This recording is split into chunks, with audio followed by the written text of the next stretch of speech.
Asia cup 2025లో భాగంగా భారత్ పాకిస్తాన్ మధ్య జరిగే హై వోల్టేజ్ మ్యాచ్ కు ముందు బ్రాడ్కాస్టర్ సోనీ స్పోర్ట్స్ కు కొత్త టెన్షన్ మొదలైంది. ఈ టోర్నీ ప్రసార హక్కులు దక్కించుకున్న సోనీ భారీ రెవెన్యూపై ఆశలు పెట్టుకుంది. ముఖ్యంగా భారత్ పాక్ మ్యాచ్ తో కోట్లాది రూపాయలు ఆర్జించేందుకు ప్లాన్ చేసుకుంది.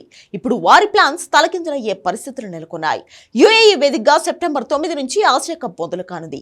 సెప్టెంబర్ 14న చిరకాల ప్రత్యర్థులు తలపడబోతున్నాయి.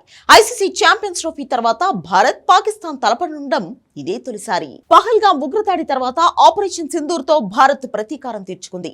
అప్పటి నుంచి ఇరు దేశాల మధ్య సంబంధాలు పూర్తిగా తెగిపోయాయి. పాకిస్తాన్ తో ఎలాంటి సంబంధాలు పెట్టుకోవద్దనే వాదన గట్టిగా వినిపించింది.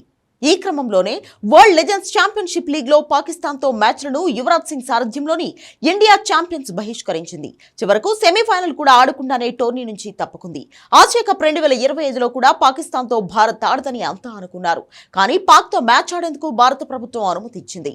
పాక్ తో ద్వైపాక్షిక సిరీస్లు ఉండవని స్పష్టం చేసిన కేంద్ర ప్రభుత్వం మల్టీనేషనల్ టోర్నీల్లో ఆడవచ్చని పేర్కొంది. ఇప్పుడు భారత్ పాక్ మ్యాచ్ పై ప్రోమో విడుదల చేసిన సోనీ స్పోర్ట్స్ మరీ చిక్కుల్లో పడింది. ఈ ప్రోమోపై భారత నెటిజన్లు ఆగ్రహం వ్యక్తం చేస్తున్నారు. భారత్ పాక్ మ్యాచ్ ను ఎవరు చూడవద్దని సోషల్ మీడియా వేదికగా పిలుపునిస్తున్నారు. జవాన్ల మరణం కంటే బీసీసీఐ సోనీ టీవీకి డబ్బులే ముఖ్యమయ్యాయని మండిపడుతున్నారు. పహల్గాం ఉగ్రదాడిని తాము మరిచిపోమని, ఆసియా కప్ ను బాయ్కాట్ చేయాలని పిలుపునిస్తున్నారు.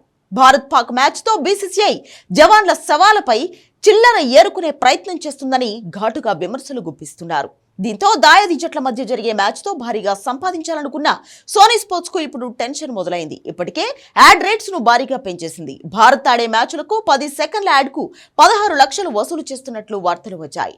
భారత్ పాక్ మ్యాచ్ కు ఈ ధర మరింత ఎక్కువగా ఉంటుందని అడ్వర్టైజింగ్ వర్గాలు పేర్కొన్నాయి. భారత్ పాక్ మ్యాచ్ తో పాటు ఆసియా కప్ ను బాయ్కాట్ చేయాలని నెటిజన్లు డిమాండ్ చేస్తుండటంతో అధికారిక బ్రాడ్కాస్టర్లో కలవరపాటు మొదలైంది. బాయ్కాట్ క్యాంపెయిన్ భారీ ఎత్తున జరిగితే సోనీ నెట్వర్క్ కు భారీ నష్టాలు తప్పవు.